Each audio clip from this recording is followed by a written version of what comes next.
So last time हम लोगों ने कुछ परसेंटेज के कैलकुलेशन के पार्ट पे बेसिक कॉन्सेप्ट सीखे थे। आज हम लोग लैंग्वेज प्रॉब्लम डिस्कस करेंगे और लैंग्वेज प्रॉब्लम में हर टाइप के सवाल बताएंगे जिसमें आपको अलग अलग तरीके के कॉन्सेप्ट सीखने को मिलेंगे। वो चाहे कंपेयरिंग वाला हो, चाहे डिस्ट्रीब्यूशन हो, या वोटर्स वाले क्वेश्चंस हो, इलेक्शन वाले, या इनकम एक्सपेंडिचर पर बेस्ड हो। तो मुद्दा अलग अलग होता है बट कॉन्सेप्ट जो बेसिक हैं वो सब में एक ही जैसे यूज होते हैं। तो शुरुआत करेंगे चैप्टर की। उसके पहले आपको कुछ बेसिक बातें समझा देते हैं कि जो आप स्पेशली यूज करते हैं परसेंटेज के लगभग सभी क्वेश्चंस में। वो क्या है कि अक्सर आपसे पूछा जाता है कंपेयर करना। देखो मैंने यहाँ पे कुछ टर्म लिख रखे हैं, what of, less than, more than, ऐसे वर्ड यूज होते हैं। जैसे हमारे पास दो लोग हैं ए और बी। मैंने आपको बोला ए के पास 20 रुपी है और बी के पास 25 है। हमारा पहला सवाल है ए की इनकम बी की इनकम का कितना परसेंट है। तो क्या बोलेंगे, A is what percent of B. तो हमेशा ऑफ के बाद जो रहेगा वो नीचे रहेगा। इसका मतलब आप बोलेंगे ए की वैल्यू 20, बी की 25 इन 200 मीन्स 25 4 जा 24 जा 80%। तो सवाल क्या है, ए की इनकम बी की इनकम का कितना परसेंट है। Means income of A is what percent of income of B, then answer is 80%। ये पहला पॉइंट है। क्या सभी को क्लियर हुआ?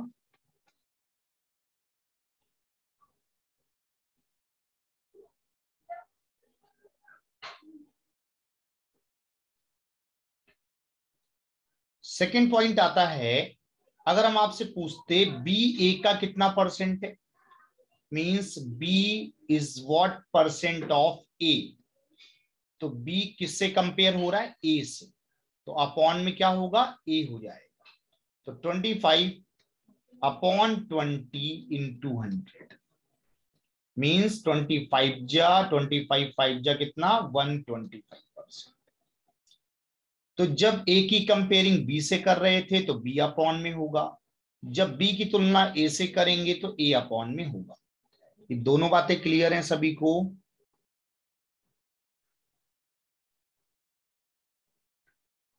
तो देखियो बताते चलिएगा, क्योंकि जब तक आप रिप्लाई नहीं करोगे तब तक मुझे पता नहीं चलेगा। और ये सारे बेसिक टर्म हैं जो आपको हर सवाल में देखने को मिलेंगे। अब जो तीसरी बात है वो क्या है, पूछा जाता है ए की इनकम बी की इनकम से कितने percent less than, what percent less, किससे, बी से। कहने का मतलब क्या, ए की इनकम बी की इनकम से कितना कम है। तो आप बोलेंगे सर 5 कम है। बट जब परसेंटेज निकालते हैं तो कंपेयर करते हैं, किससे कंपेयर हो रहा है, ए बी से कंपेयर कर रहा है। तो बेस क्या होगा, 25 होगा। इसका मतलब ए बी से कितना कम है, 5 कम है। किससे कम है, 25 से कम है। तो ये क्या है, 5/25 1/5 100/5 क्या हो जाएगा, 20%। तीसरा पॉइंट भी क्लियर हुआ सभी का?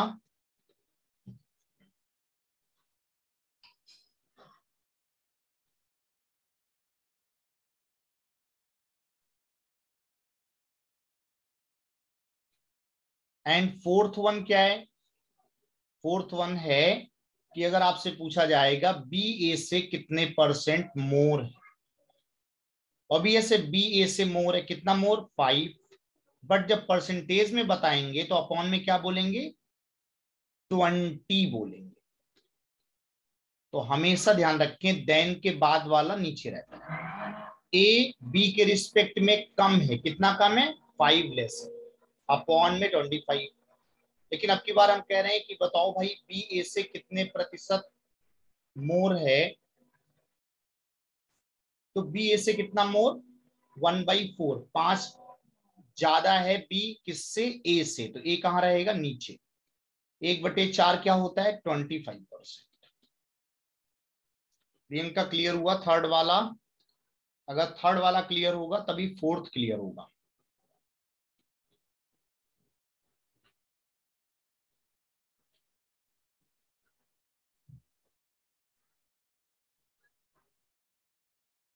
मैंने आपको 4 बातें बताई हैं। पहला बताया ए बी का कितना परसेंट है, फिर बताया बी ए का कितना परसेंट है, फिर बताया ए बी से कितने प्रतिशत कम है, फिर बताया बी ए से कितने प्रतिशत ज्यादा है। ये 4 बातें हैं जो आपको कहीं ना कहीं मिलेंगी। पहले आप इनको समझिए, उसके बाद हम आगे बढ़ेंगे। ये सभी को क्लियर हुआ कि नहीं? इसमें कोई डाउट है किसी को तो अभी पूछ लो।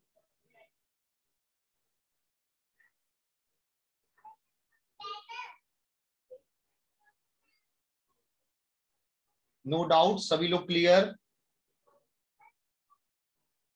जब हम सभी को बोलते हैं तो आपको स्टार्टिंग से पूछना है। 1 2 में क्या है? 1 का मतलब है A is what percent of B. जैसे मैंने बोल दिया कि पहली संख्या दूसरी संख्या का कितना प्रतिशत है, इसका मतलब क्या? फर्स्ट सेकंड का कितना परसेंट, तो नीचे कौन रहेगा? सेकंड। अगर पूछा होता सेकंड फर्स्ट का कितना परसेंट है तो फर्स्ट अपॉन में आ जाएगा। पारुल, चौथा मैंने बोला कि ए बी से बी ए से कितने परसेंट मोर है। अगर बी के पास 25 रुपए, ए के पास 20 रुपी, तो कितना मोर है? 5। बट मोर किससे? 20 से। तो अपॉन में क्या रहेगा? 20 इंटू 100, और ये हो जाएगा 25%। बोलो क्लियर? दीपांकर, समझ आ गया सारा?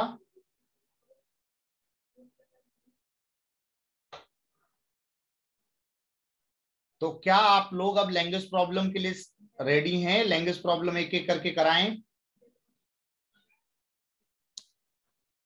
क्योंकि देखो हमें स्पेशली उन सवालों पे फोकस करना है जो आपके रियल एग्जाम में आने के चांसेस होते हैं। अदरवाइज आपको भी पता है अंकित, अगर कल कोई क्लास होगी तो इसकी सूचना आपको अपने आपके ग्रुप में मिलेगी। अदरवाइज अगर कोई क्लास नहीं होगी इस बैच में तो हो सकता है संडे को ऑफ रहे। चलिए, पहला सवाल आपकी स्क्रीन पे ये रहा, आराम से ट्राई कर लो। टेलीग्राम पे आपको ऐड किया गया होगा या आपको लिंक भेजा गया होगा ऐड करने के लिए। अगर नहीं ऐड है तो आप व्हाट्सएप पे आप मैसेज कर दीजिए, वो सर आपको ऐड कर देंगे।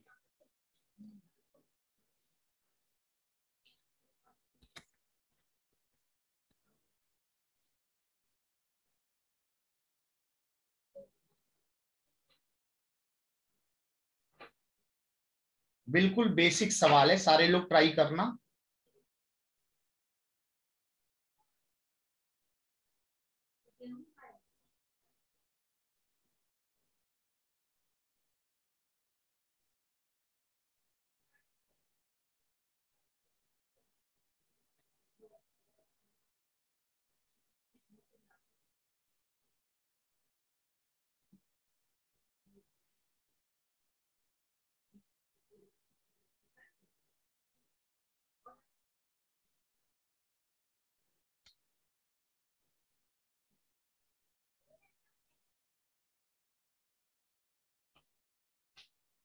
किसी का कोई आंसर आ रहा है? चलिए, अच्छा मैं समझाता हूं, आप ध्यान से समझिएगा। क्या लिखा हुआ है? 12% ऑफ कौशल सैलरी, कौशल की सैलरी का 12% किसके बराबर है? 16% ऑफ नंदिनी। तो अगर आप अपॉन 100 कैंसिल भी कर दें और अगर आप इसको भी कैंसिल कर लें यहीं पे, तो 4 3 जा 4 4 जा होगा। ये बात किसको समझ आ रही है कि 3k is equal to 4n है? ये इक्वेशन नंबर 1 है। क्या इतनी बात सबको क्लियर है?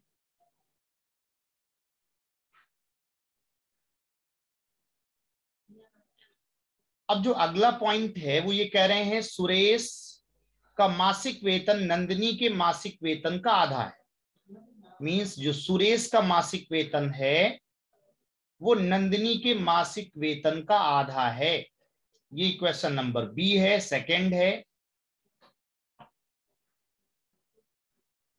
फिर कह रहे हैं सुरेश का वार्षिक वेतन इतना है।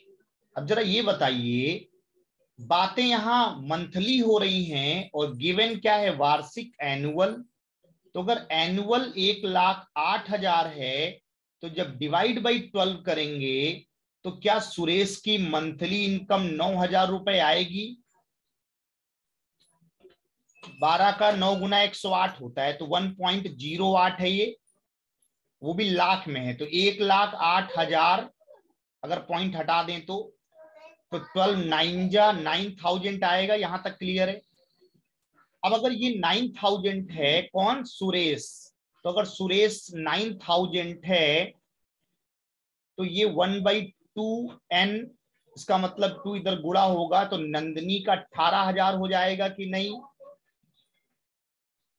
अब अगर नंदिनी 18,000 है तो 3k is equal to 4n, और n की वैल्यू आपने निकाली है 18,000। 3 6 जा 6 4 जा क्या 24,000 आ रहा है सभी का?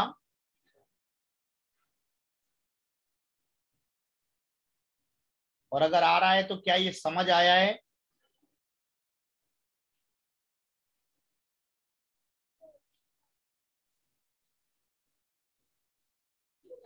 कोई ऐसा जिसको ना समझ आया हो?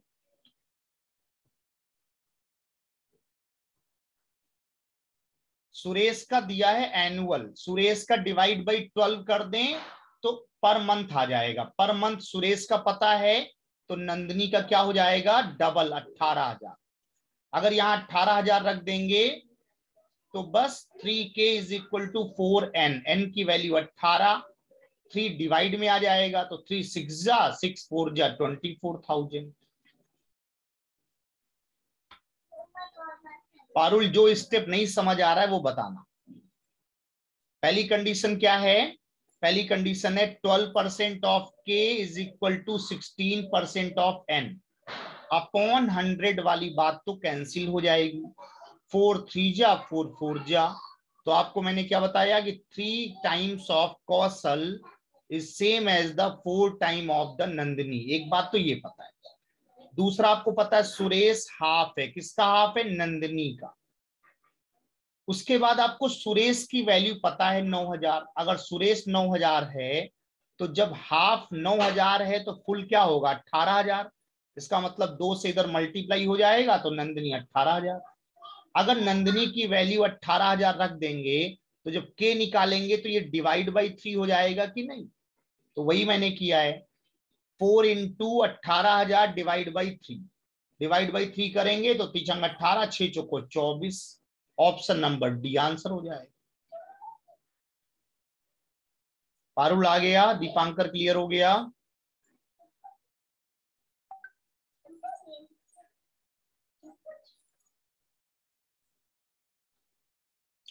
आगे बढ़ा जाए, इसमें कोई डाउट किसी को नहीं है तो फिर आगे बढ़ें।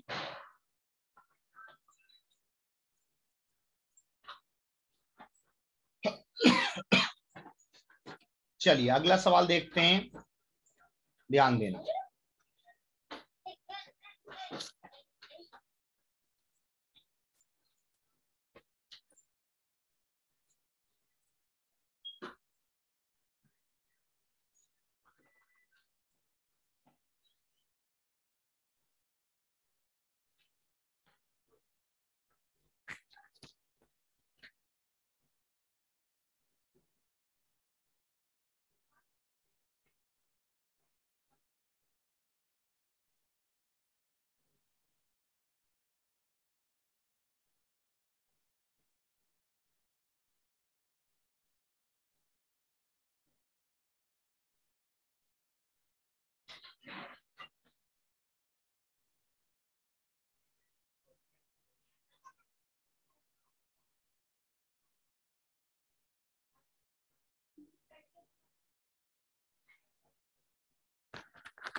तो आंसर आना स्टार्ट हो गए 40,000। Very good Ishika, well done.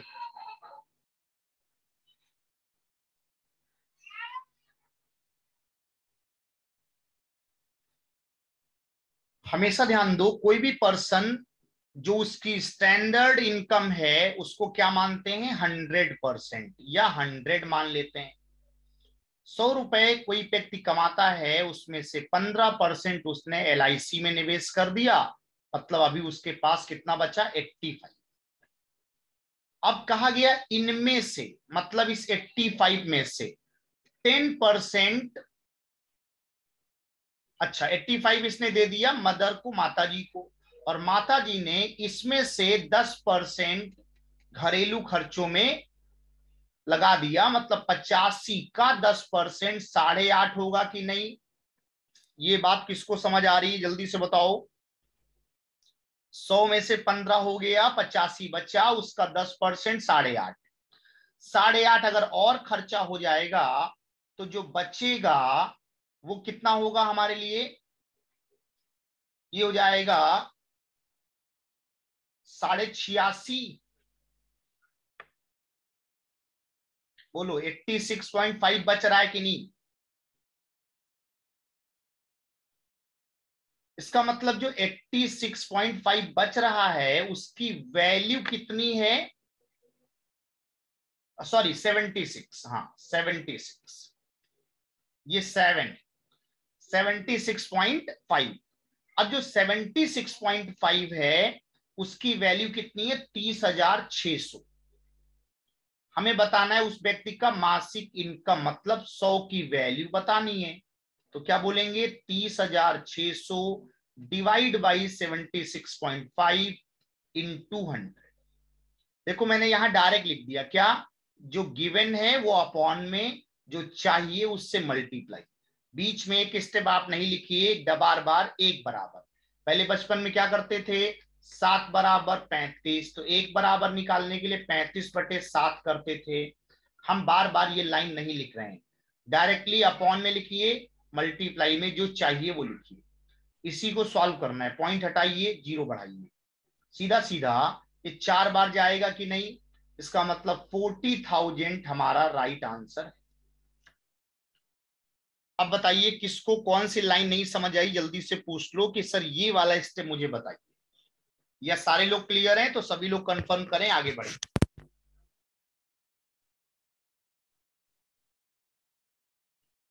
जहां भी रेस्ट लगा होगा, रिमेनिंग लगा होगा, शेष का लगा होगा, वो रिमेनिंग में से बात करेंगे। 85 का 10% 8.5 और खर्च कर दो।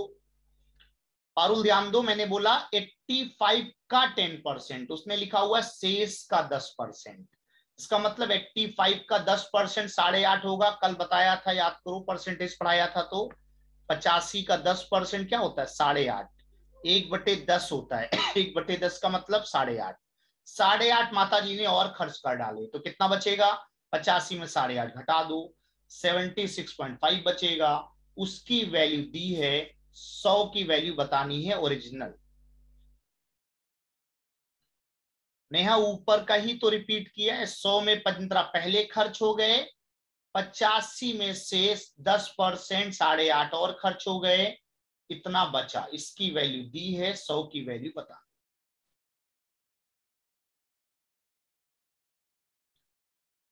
क्लियर हुआ।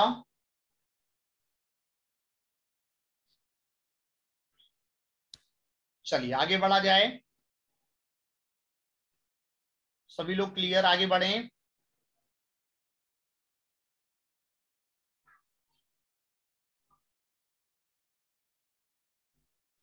नेक्स्ट, ध्यान देना, सीरियस केस है।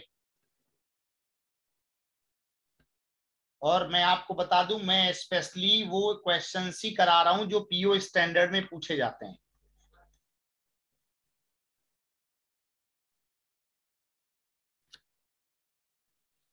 अदरवाइज क्वेश्चन तो दुनिया में बहुत सारे हैं।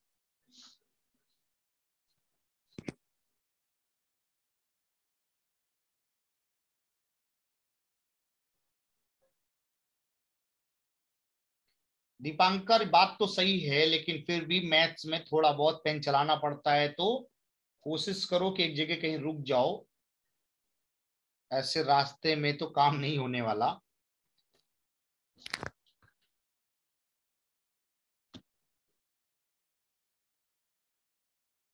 अदरवाइज घर पे फिर रिकॉर्डेड देख करके ट्राई करना, लेकिन लाइव क्लास करने का एक अपना फायदा होता है कि कोई डाउट है तो पूछ भी सकते हो। अच्छी बात है दीपांकर, जॉब करते हैं, ठीक है, तो उसके लिए बस यही है कि या तो आप ये क्लास ऑफिस में ही बैठ के कर लें, और या तो फिर थोड़ा पहले निकल जाएं कि घर पहुंच जाएं।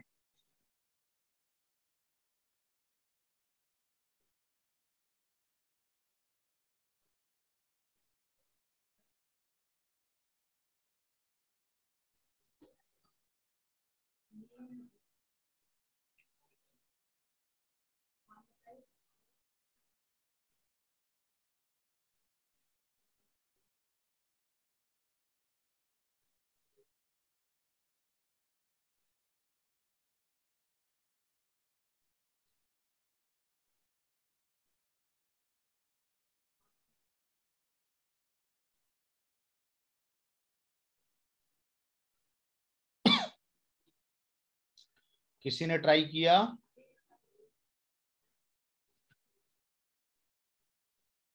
चलिए ध्यान दीजिएगा, कैसे करना है समझिएगा। देखो ये प्रॉब्लम डिस्ट्रीब्यूशन का है, बस डिस्ट्रीब्यूशन में गलती होती है, वहीं से प्रॉब्लम को सॉल्व करना है। ध्यान दीजिएगा, पेन कॉपी मत चलाइए, पहले जो कह रहे हैं वो सुनिए। कोई भी टोटल वैल्यू हमेशा 100% होती है। चैट बॉक्स में एक्टिव रहिए, यस नो बताते चलिए। कोई भी टोटल वैल्यू हमेशा 100% होती है। उसमें से सबसे पहले कहा गया 5% कोई जवाब नहीं देते हैं, मतलब नो आंसर करने वाले लोग क्या हैं, 5% है। 100 में से 5 ऐसे जो कोई जवाब नहीं देते। 5% सभी जवाब देते हैं, मतलब ऑल हो गया। अब जरा ये बताओ, 5 5 10 हो गया, यहीं से कहानी शुरू होती है। इसके बाद जो लिखा हुआ है वो क्या है? इसके बाद लिखा हुआ है sir, rest of the 20% of the remaining candidates. ध्यान दो, सॉरी, रिमेनिंग का मतलब 5 5 10 हो गया, तो रिमेनिंग 90 बचेगा कि नहीं? उस 90 का 20% अगर निकालेंगे तो 18 आएगा, और 18% ऐसे लोग होंगे जो केवल एक प्रश्न का जवाब देते हैं, मतलब 1 क्वेश्चन आंसर। अब फिर समझने वाली बात है, एंड के साथ सेंटेंस लिखा गया है। एंड के साथ, इसका मतलब है एंड के साथ लिखा हुआ है 25% गेव टू आंसर। इसका मतलब है कि ये रिमेनिंग में ही बात हो रही है। कंफ्यूजन यही हो जाता है। लोग क्या करते हैं कि 25 टोटल में से निकाल देते हैं। ध्यान दीजिए, रिमेनिंग में ही चलाना है। रिमेनिंग में ही 20 है, एंड 25 का मतलब रिमेनिंग में ही, तो 90 में ही 25% 22.5 आएगा। ये बात कितने लोग समझ गए? अगर फुल स्टॉप के बाद अलग से लिखा होता तो 25% टोटल का होता, बट यहां टोटल का नहीं है, एंड के साथ सेंटेंस अटैच है। इसका मतलब है रिमेनिंग पे ही 25% निकालना है, तो 22.5 और हो जाएगा, जो कि वो लोग होंगे जिन्होंने 2 प्रश्नों के जवाब दिए हैं। ये 2 क्वेश्चन आंसर्ड वाले हैं। अब उसके बाद लिख दिया गया इफ 24.5% ऑफ द टोटल। अब यहां 90 से मतलब नहीं, 100 से मतलब है, और 100 में से 24.5 मतलब सीधा सीधा 24.5 लिखेंगे। ये कौन से लोग हैं? जिन्होंने 4 क्वेश्चंस के आंसर दिए हैं। ये 4 क्वेश्चन आंसर्ड हैं। अब ये जो सारी कहानी हो गई, तो ये जो बचे हुए हैं ये क्या कहलाएंगे? 3 क्वेश्चंस वाले होंगे। इसका मतलब अगर आप सारा जोड़ें और 100 में से घटा दें तो 3 वाले आएंगे कि नहीं। अगर आप सारा जोड़ते हैं तो जोड़ने पे क्या होगा, 5 5 10, 18 10 28, 28 और 22 50, 50 24 74, 0.5 एक और 75। क्या ये सारा ऐड करके 75 आ रहा है सभी का, मतलब रिमेनिंग 25 होगा कि नहीं। यहां तक सारे लोग डन। अब ये जो 25 दिया है रिमेनिंग, इस 25 की गिवन वैल्यू क्या है, 769। हमें चाहिए 100% टोटल। तो 25 का 4 जा 100 होता है, तो हमारा आंसर भी 4 जा होगा। 4 9 जा 36, 4 7 जा 28 एंड 3 16। ऑप्शन नंबर सेकंड में है 2716 आंसर है क्या, या 29 है, आगे भी चेक कर लो। 24 और 3 27, नहीं सही है, 27 16 आ रहा होगा। बताइए सभी लोग क्लियर। लास्ट में मैंने आपको बोला भाई अभिजीत कि जो लास्ट में 25% बचे वो क्या है, 3 वाले हैं, और इन 3 वाले की वैल्यू क्या है, 675। तो 25 की वैल्यू दी है तो 100 की वैल्यू बताना है। तो 679 डिवाइड में 25 मल्टीप्लाई में 100, इसको करेंगे तो ये 4 जा होगा, 4 से मल्टीप्लाई करिए, आंसर आ।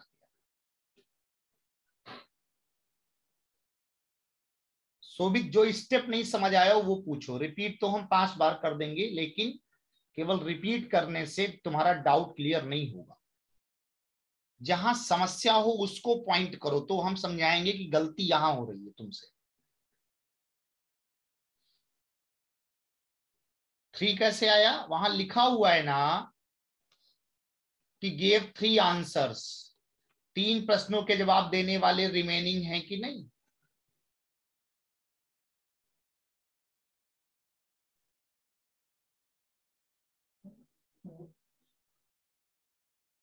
और कोई स्टेप जो ना समझ आया हो। मधुलिका देखो, जब 25% की वैल्यू दी होती है तो 1% कैसे निकालते हो, अभी इसके पहले भी यही बात बताई थी कि अगर 25% आपको मैंने कहा कि 679 है तो 100% निकालने का तरीका क्या है, पहले डिवाइड में 25 लिखते हैं तो 1% आता है, इनटू 100 करते हैं तो टोटल आ जाएगा।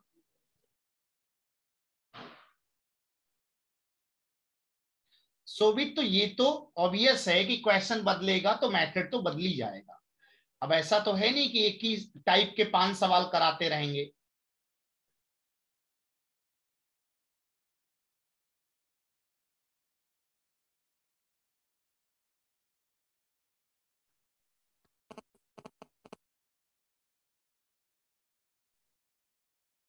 क्योंकि सारे टाइप कवर करने हैं ना।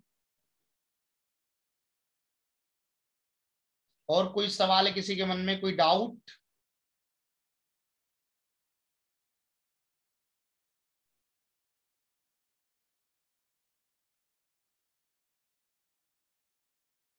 नहीं वो तो है, प्रैक्टिस तो आपको करनी है, लेकिन हमारा काम क्या है, हमारा काम है हर तरीके के सवालों से आपकी पहचान कराना। अदरवाइज एक टाइप के 10 सवाल करा देने से क्या मतलब है।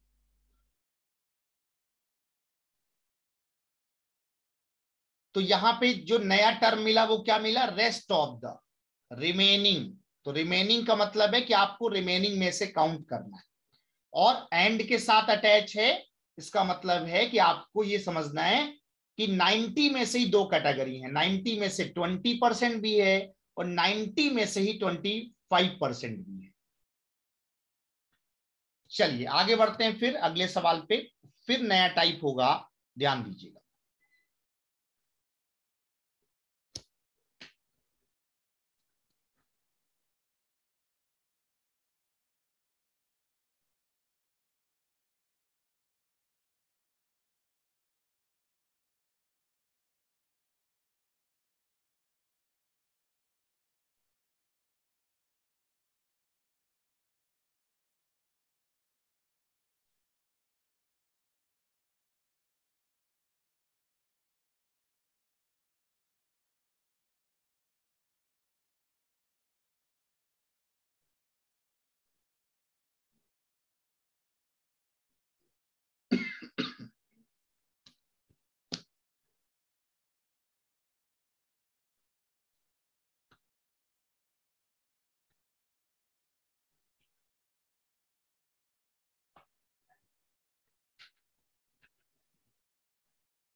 चलिए मैं आपको हिंट दे देता हूं, अदरवाइज आप बहुत टाइम लगाएंगे इस सवाल को करने के लिए। बेसिक तरीका क्या कहता है कि अगर टू नंबर्स हमारे पास 6000 हैं, तो उसमें फर्स्ट नंबर अगर x होगा तो सेकंड नंबर y होगा, अगर हम एज्यूम करते हैं। या आप ये कह सकते हैं कि सर फर्स्ट x होगा तो रिमेनिंग 6000 माइनस x होगा, और इन दोनों का जो सम है वो 6000 है। ये इक्वेशन नंबर 1 है। कंडीशन नंबर सेकंड क्या है कि अगर 20% की वृद्धि कर दी जाए, ध्यान दीजिएगा यहीं पे लोग समझ नहीं पाते हैं। मैं 120% लिख रहा हूं, ये बात किसको क्लियर है कि जब 20 बढ़ा देंगे तो न्यू नंबर 120% होगा कि नहीं, एंड सेकंड वाले में 25 का चेंज है तो 125% कहलाएगा कि नहीं, और देन सम विल बी 7400। ये इक्वेशन नंबर 2 है। आसना, क्योंकि मैंने बोला 20% इंक्रीज्ड, कोई भी नंबर अपने आप में क्या होता है 100%, 20% increase, this means this is 120% of the original.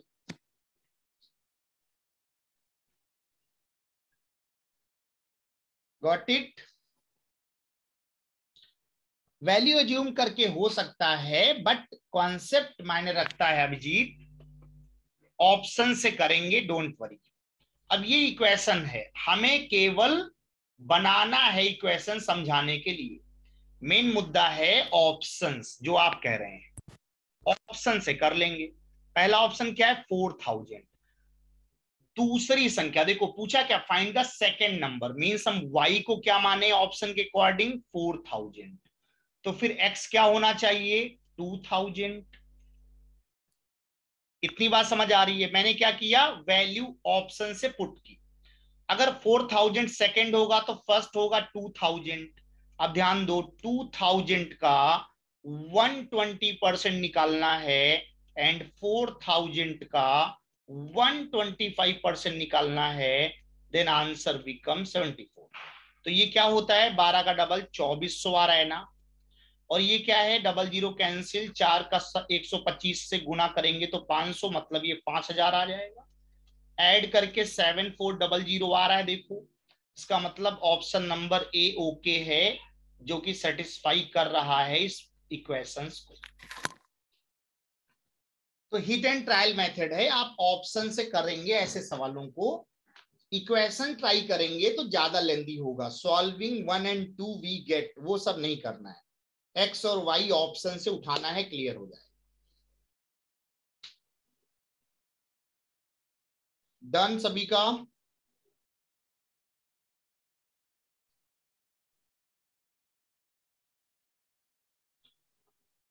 Divyansh, जब टोटल 6000 है और जब y को 4000 मान लिया तो x 2000 नहीं बचेगा क्या?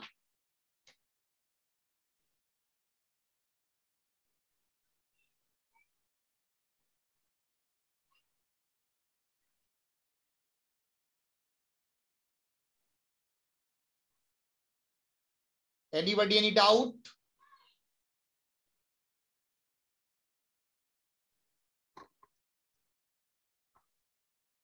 ये ऑप्शन से किया है मैंने।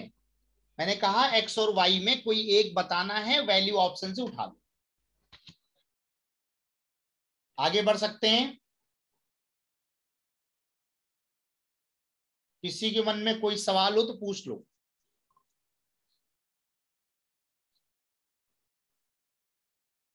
चलिए फिर आगे बढ़ते हैं, अगर सारा क्लियर है तो। यहां तक सारा क्लियर है सभी का नाम?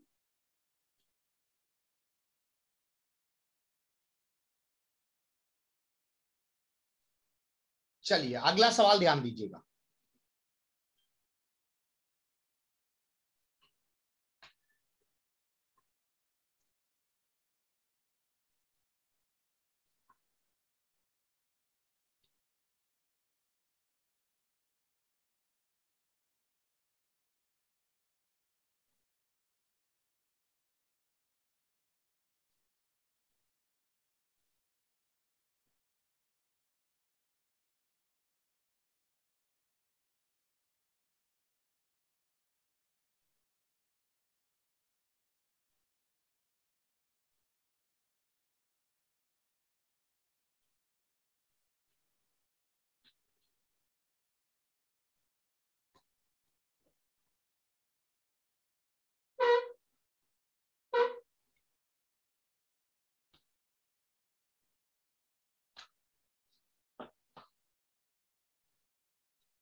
3:2। एक आंसर आया आसना का 3:2। और किसी का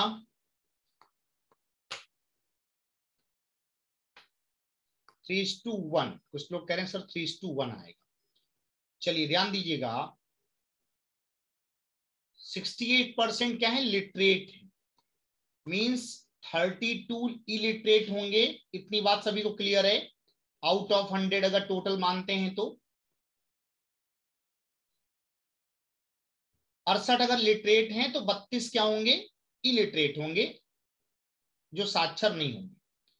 अब कंडीशन क्या है कि जिनमें से पुरुष और महिला का अनुपात 11 और 6 है, मतलब लिटरेट में 11 और 6, 11 और 6 अनुपात का मतलब क्या, ध्यान देना, अगर 68 टोटल है तो 11 और 6 में डिस्ट्रीब्यूट करना है। तो पहले बचपन में लिखते थे 11x + 6x = 68, फिर वहां से ऐड करते थे, x निकालते थे। वही कहानी हम आपको डायरेक्ट समझा रहे हैं कि अपॉन में लिखिए टोटल। टोटल क्या है, 11 6 70। 11 पार्ट से मल्टीप्लाई करेंगे तो फर्स्ट आएगा 17 चौको 68, 11 चौको 44। जब 68/17 इंटू 6 करेंगे तो 24 आएगा। ये क्या होंगे, ये होंगे मेल और ये होंगी फीमेल। इतनी बात सभी को क्लियर है कि जो 68 हैं उसमें से मेल 44 हैं और 24 लिटरेट। ध्यान दो आसना, अभी क्लियर हो जाएगा आयुष। तो यहां तक सभी का क्लियर हुआ? पहले ये बताओ, 68 में से बंटवारा हो गया 44 और 24 का। अब देखो कंडीशन क्या है, कंडीशन है कि जो निरक्षर महिला का निरक्षर पुरुषों के साथ अनुपात है वो 3:1 है। निरक्षर महिलाएं और निरक्षर पुरुष, उनका अनुपात क्या है, 3:1। इसका मतलब है कि जब हम इधर बांटेंगे तो 3:1 में डिस्ट्रीब्यूट करना होगा 32 को। इसका मतलब 32/4 इंटू 3, तो 4/32, 8×3 = 24 आएगा। और अगर 24 32 में से हो गए क्या, निरक्षर महिला का निरक्षर पुरुषों के साथ, इसका मतलब ये फीमेल हैं ये मेल हैं। यहां उल्टा है, पहले फीमेल लिखा है और फिर मेल लिखा हुआ है, तो ये 8 बचेंगे कि नहीं। अब ध्यान दो, सवाल क्या है, सवाल क्या है, सवाल है हमारे पास find the ratio between literate female to illiterate female. यही तो समझने वाली बात है। अच्छा, इंग्लिश में मेल टू फीमेल लिखा है, एक second, illiterate male to illiterate female. Okay, English के अकॉर्डिंग अगर ट्राई करेंगे तो ये सीक्वेंसिंग सही है, तब सीक्वेंसिंग सही है, तो फिर पहले मैं इंग्लिश वाला ही ट्राई कर लेते हैं, क्योंकि हो सकता है हिंदी में ट्रांसलेट करने में एरर हुई हो। तो जब इसको करेंगे तो ये क्या हो जाएगा, मेल, और ये हो जाएंगे फीमेल। अब साक्षर महिलाएं कौन सी हैं, 24 हैं। निरक्षर महिलाएं 8 हैं। इसका मतलब इसमें रेशियो निकालेंगे तो 3:1 ही आएगा। C will be correct answer according to English language. बोलो क्लियर।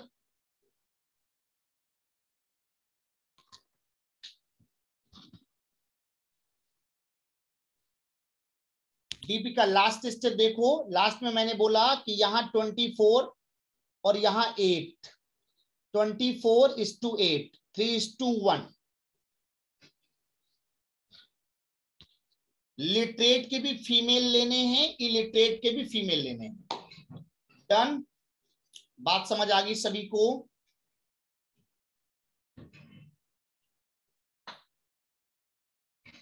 तो इंग्लिश के अकॉर्डिंग हिंदी को भी चेंज कर लेना, ये रिवर्स हो जाएगा, then answer will be correct. चलिए फिर आगे बढ़ें।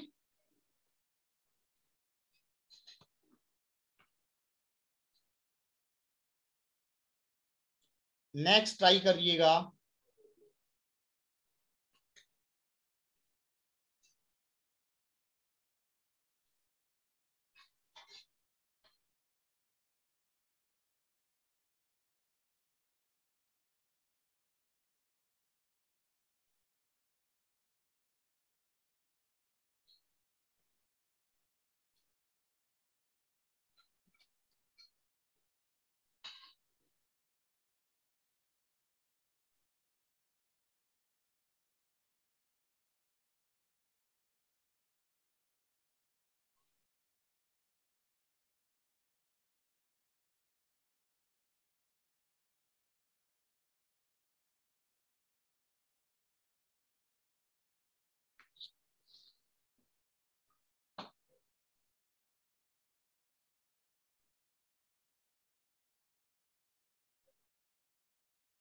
ये 44 होल 4/9 लिखा हुआ है, याद करिए बताया था 11 होल 1/9%, 1/9 होता है।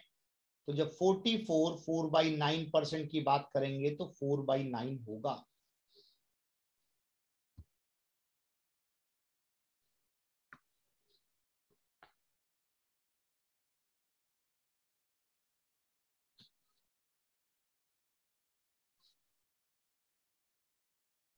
हो पा रहा है सभी से? ट्राई कर पा रहे हो या बताना है मुझे?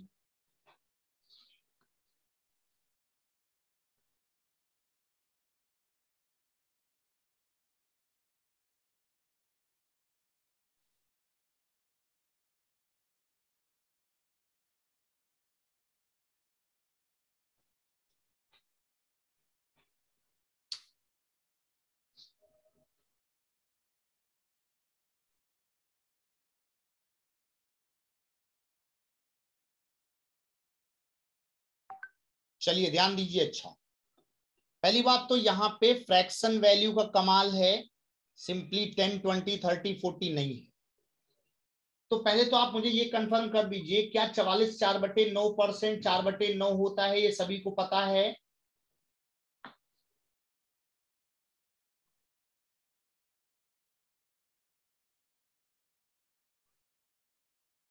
अब अगर ये सभी को पता है तो जो बेस है वो क्या होगा?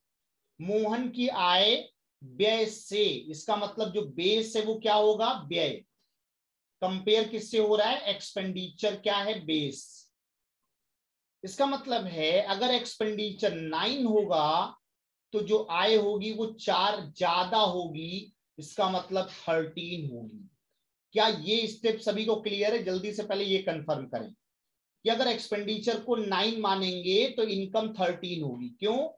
4/9 ज्यादा होना मतलब 9 में से 4 प्लस किया गया।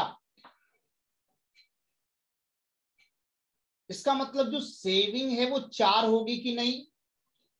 क्योंकि इनकम माइनस एक्सपेंडिचर ही सेविंग होता है। यहां तक क्लियर?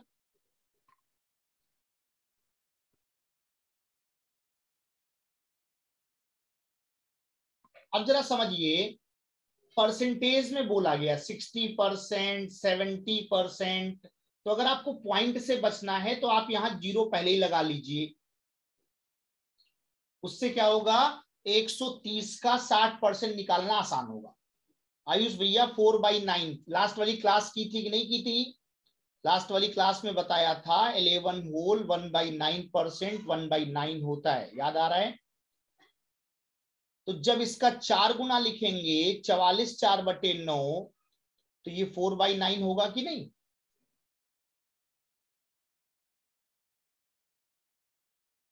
बात समझ आ गई?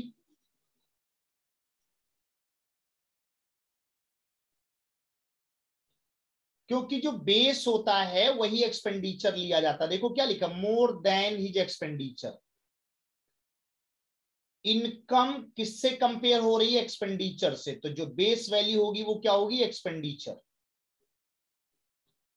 दिव्यांग समझो, पहले हम कहते थे 100 में से इतना खर्च किया, अब हम कह रहे हैं 9 में से इतना खर्च किया, कुछ ऐसे समझो। जो बेस है वो क्या है? 9। और 9 में से 4 क्या है? ज्यादा। कौन ज्यादा? इनकम। तो 9 से हो गया 13, तो 4 हो जाएगी से। क्लियर हुआ? मैंने जीरो बढ़ा लिए, 130 90 40 मान लिया। उसका फायदा होगा क्या? 60% नहीं, हमेशा नहीं एक्सपेंडिचर रहेगा, बेस रहता है जो बाद में लिखा होता है। देखो आय की तुलना किससे हो रही? व्यय से। तो यहां बेस कौन है? व्यय। जिससे तुलना करते हैं वो। अगर हम कहते व्यय की तुलना आय से तो बेस कौन होता? आय। जिससे कंपेयर करते हैं वो नीचे रहता है। अब बात करते हैं कि 60% सर बढ़ गई। 130 में 60% अगर निकालोगे तो 78 आएगा कि नहीं? 60%। अगर 130 में 78 जोड़ोगे तो 13 7 20, 208 रुपए की न्यू इनकम। 130 कैसे? अरे भाई 1394 लिखा, मैंने कहा जीरो लगा लो सब में, तो कैलकुलेशन आसान हो जाएगी। 130 का 60% निकालना आसान है, 13 का निकालेंगे तो पॉइंट में आएगा।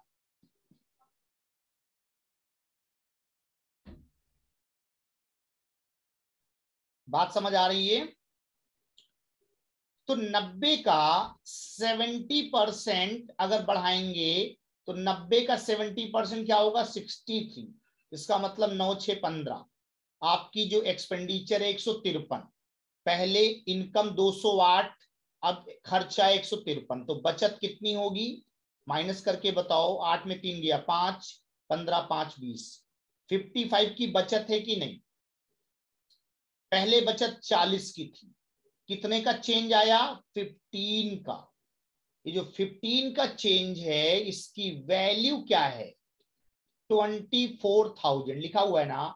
बचत बढ़ जाती है तो 24,000 बढ़ गई। किससे बढ़ गई? 15 से। तो 15 की वैल्यू दिस, तो 1 की वैल्यू निकालते हैं तो क्या करते हैं? 24,000 डिवाइड बाई 15। अब हमारा सवाल क्या है? इनिशियल एक्सपेंडिचर एंड सेविंग में डिफरेंस देखो। 90 और 40 एक्सपेंडिचर और सेविंग डिफरेंस कितने का? 40 50 90। क्या 50 का डिफरेंस आ रहा है? जल्दी से बोलो। 90 40 डिफरेंस 50 का होगा कि नहीं?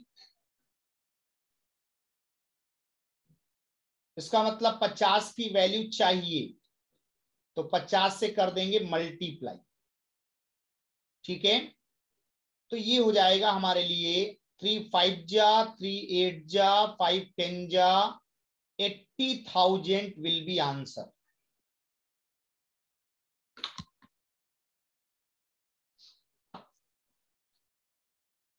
सारे स्टेप क्लियर?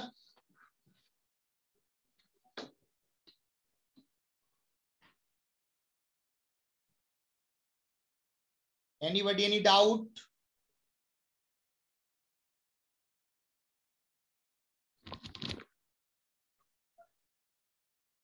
मैंने बोला कि सेविंग पहले 40 थी, अब 55, तो चेंज कितने का? 15 का।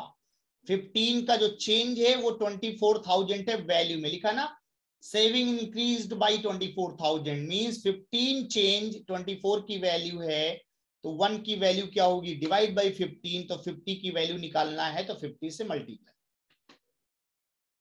50 कहां से आया? 90 और 40 से आया। Expenditure and saving, initial expenditure and saving 90 और 40, डिफरेंस 50। क्लियर? चलिए अनम्यूट करिए अपने आप को पहले सब लोग, फिर देखते हैं क्या दर्द है लोगों में।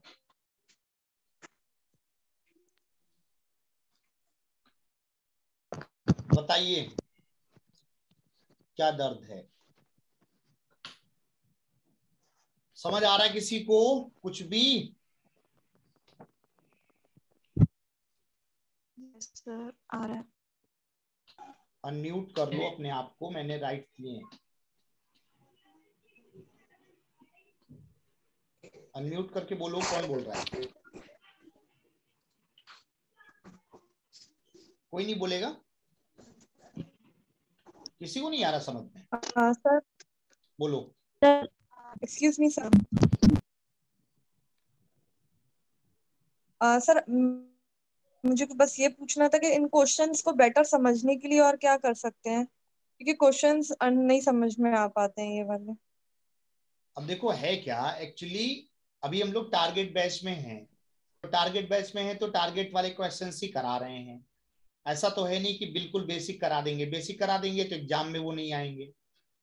ठीक है, तो आप क्या करिएगा, जब आपको लगे कि मुझे बेसिक भी पढ़ना है, तो आप बेसिक लेक्चर मेरे यूट्यूब में पढ़े हुए हैं बहुत सारे, आप वहां से सर्च कर लेना percentage by Deepak Dixit sir. तो कुछ बेसिक चैप्टर्स मिल जाएंगे परसेंटेज के, आप वहां से कर लेना बेसिक। 2 4 बार देखोगी आइडिया लगेगा शुरू कहां से करते हैं। ओके सर, थैंक इसके अलावा जो सेम टाइप के क्वेश्चन मैंने कराए जो आज कराए, आपका काम, पहला काम क्या है? नया सवाल बाद में लगाइए, पहले सेम क्वेश्चंस को 2 2 बार लगाइए कॉपी पे, और हर स्टेप को ध्यान से समझिए कि ये कैसे आया, जब वो क्लियर होगा देन नए पे मूव करिए। होता क्या है, हर बार नया आप करेंगे, क्योंकि मैं भी नया कराऊंगा, आप भी नया करेंगे, तो बेसिक कैसे होगा। इसलिए आपको नया सवाल बाद में लगाना है, पहले सेम क्वेश्चन दो दो बार लगाना है, उसके बाद नए सवाल पे मूव करना। सर ये 130/60 सर 130/60% है, हाँ, वो स्टेप मुझे थोड़ा 60% है कंफ्यूज है। 130 का, ना कि 130 बाई है, बाई थोड़ी लिखा वो। 130 में ओके 60% बढ़ाएंगे तो ये 78 आएगा। ओके 130 रुपए कोई कमाता है, 60% ज्यादा कमाने लगा तो 78 ज्यादा हो जाएगा, ऐड कर दीजिएगा। ऐड करना है। Okay okay thank you. Obvious है, इनकम बढ़ रही है तो प्लस करना है, घटती तो माइनस हम्म करना है। हम्म। और कोई सवाल? सर सर मुझे ये पूछना था कि रिकॉर्डेड वीडियो कहाँ है? मेरे को नहीं मिला है। मैं समझ नहीं पा रहा हूँ, आवाज आपकी बहुत कट रही, क्या कह रही हो? जो रिकॉर्डेड वीडियो होते हैं, जैसे क्लास 5 नहीं ले रहा है तो रिकॉर्डेड वीडियो अगर देखना चाहे तो सर वो उसमें पीडीएफ तो शो होती है, लेकिन रिकॉर्डेड वीडियो पर टच करो तो वो ओपन ही नहीं होता है वीडियो। अच्छा, इसी क्लास के रिकॉर्डेड वीडियो की बात कर रही हो? Yes sir. मतलब पिछले लेक्चर्स, इसके लिए आप एक बार व्हाट्सएप या जो भी टेक्निकल नंबर आपके पास है आप उस पर कॉल करिए, तो वो सही करेंगे अगर कुछ मोबाइल में इशू होगा लैपटॉप में तो। सर वो साइड में जो वो आता है ना, एक वीडियो आइकन वाला आता है, उस आइकन पर आता क्लिक है, करना होता है, मतलब हाँ उसमें वहीं पे एक क्लिक, रिकॉर्डर बना होता है, आप पर्टिकुलर उस पे क्लिक करोगे तभी खुलेगी, लिखे हुए पे करोगे टेक्स्ट पे तो नहीं खुलेगी। टेक्स्ट पे नहीं करना, उसके बगल में एक ऑप्शन होता है वीडियो को, उस पर क्लिक करना है। और नहीं सर, वहां पे भी क्लिक करने पर नहीं खुलती सर वीडियो, अच्छा, ओपन ही वहां नहीं पे भी होते दिक्कत वो। आ रही है?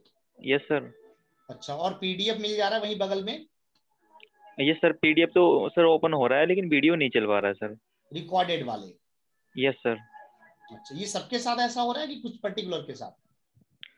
नहीं सर, कुछ के साथ हो रहा है, कुछ कुछ तो बोल रहे हैं कि हाँ उनके वीडियो चल रहे हैं, पर हम तो लोगों एक के बार नहीं आप चल पा रहे सर। टेक्निकल के लिए बोलो सर को, तो वो रिजॉल्व करेंगे अभी अखिलेश सर इशू, कि ऐसा तो यस नहीं कि सर। सिस्टम में इशू यस है सर, ऐसा। अभी 2 दिन पहले अखिलेश सर से बात हुई थी मेरी, तो वो बोल रहे थे कि मतलब जैसे जल्दी से जल्दी हो सकता है हम ये इशू सॉल्व कर देंगे। सर आज तक नहीं हुआ, पता नहीं सर क्या कर रहे हैं वो लोग। एक बार प्लीज आप रिमाइंड करा दो, मैं भी रिमाइंड करा दूंगा, आप भी रिमाइंड करा देना। Okay okay sir. अंकित भैया, मेरी क्लास 6:15 से होती है, उसके पहले 5 से 6 होती, फिर 15 मिनट का गैप होता, 6:15 से 7:15, फिर 15 मिनट का गैप है 7:30 से फिर 8:30। और कोई समस्या किसी को रिगार्डिंग मैथ्स?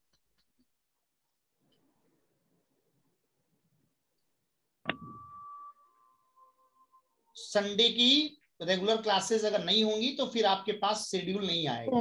अगर संडे कोई क्लास होगी तो शेड्यूल ग्रुप पे आएगा, टेलीग्राम पे।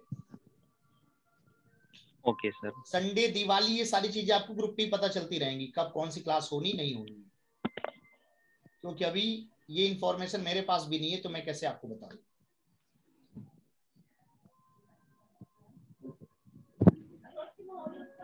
चलिए ठीक है ना, फिर इसमें आपको मैं एक काम करूंगा, इसके बाद जो भी क्वेश्चंस हैं उन पे मैं नंबरिंग कर देता हूं, ठीक है? सर हाँ सर मैं कह रहा था कि अगर आंसर भी मिल जाते साइड में तो सही रहता, क्योंकि सर फिर मतलब वो ना तो रहता ना मैं कि आपकी हमारा बात गलत आ समझ रहा रहा हूँ, वो मैं आपकी बात समझ रहा हूँ, लेकिन कभी कभी वो पॉसिबल नहीं हो पाता है, तो मैं आपको देखो नंबरिंग करके दे दे रहा हूँ क्वेश्चंस की, जो भी डाउट होंगे कल नंबर के साथ पूछना, मैं बताऊंगा। नहीं सर, मतलब क्वेश्चन जैसे सॉल्व हो गए, जैसे सब हाँ वो सिंप्लीफिकेशन की प्रैक्टिस, पूरी हाँ चीज कर ली वो है। प्रैक्टिस शीट वाली आप बात कर रहे हो, तो जो जी सर। जो प्रैक्टिस शीट वाला क्वेश्चन मिलता है आपको पीडीएफ के अलावा, उसमें भी आंसर की नहीं रहती क्या? नहीं सर, आंसर की नहीं रहती, इसलिए कह रहा था सर। नहीं रहती है। अच्छा ठीक है, यस सर। तो ये एक बार मैं बोल दूंगा। पिछले वाले क्वेश्चन में डाउट होगा तो कैसे क्लियर करेंगे सर जी? सर जी से पूछोगे और कैसे? और कोई उपाय है अभिजीत? पूछना ही पड़ेगा, इसलिए मैं आपको जैसे नंबरिंग सर करके दे। लास्ट सिंप्लीफिकेशन में सारे क्वेश्चंस हो गए हैं सॉल्व, डाउट किसी में नहीं है, बट ये नहीं बताना सर कि आंसर सही है कि मैं गलत समझ गया आपकी बात, इसलिए मैंने आपको बोला कि जब बहुत ब्लंडर लगे आपको कि नहीं सर बिल्कुल ही मतलब ऑकवर्ड सिचुएशन का, तो आप मेरे पास टेलीग्राम कर दो, तो मैं आपको कंफर्म कर दूंगा। जैसे ठीक है आपको जैसे आपको लगे कि बिल्कुल लग रहा है कि नहीं ये तो मेरा सही है लेकिन ऑप्शन बिल्कुल गलत है, लेकिन जो बेसिक सवाल जहां आप कॉन्फिडेंट हैं तो वहां बहुत ज्यादा आप आंसर की के पीछे नहीं टेंशन लो। वो बात आपकी सही, उससे थोड़ा कॉन्फिडेंस बढ़ जाता है कि अगर आंसर की मिल जाती तो लगता है कि नहीं सारी चीजें ओके हैं। सर ये रहता है ना कि अगर मतलब आंसर मैच नहीं हो रहा तो सर हम थोड़ा सा खुद रिसर्च कर लेते हैं अपने हाँ ऊपर, खुद थोड़ा रिसर्च इधर से करते हैं, देख वही के चीज। हाँ कि कहाँ इससे क्या लैग होता कर है, रहे हैं। लगता है कि सारे सही हो रहे हैं। यस सर, तो थोड़ा वो ये कॉन्फिडेंस बिल्ड नहीं हो पा रहा। वही चीज है। चलिए मैं इसके लिए एक बार बोल दूंगा आंसर की के लिए कि जो प्रैक्टिस शीट दी जा रही है उनमें आंसर की लगा दी जाए। वैसे मुझे मैथ्स के लिए कोई समस्या हो तो आप मुझे टीजी जरूर कीजिएगा। Okay yes yes sir. चलिए ठीक है, यस मिलते सर, हैं फिर। Okay thank you, bye bye, take care, thank you sir, good night. Good night.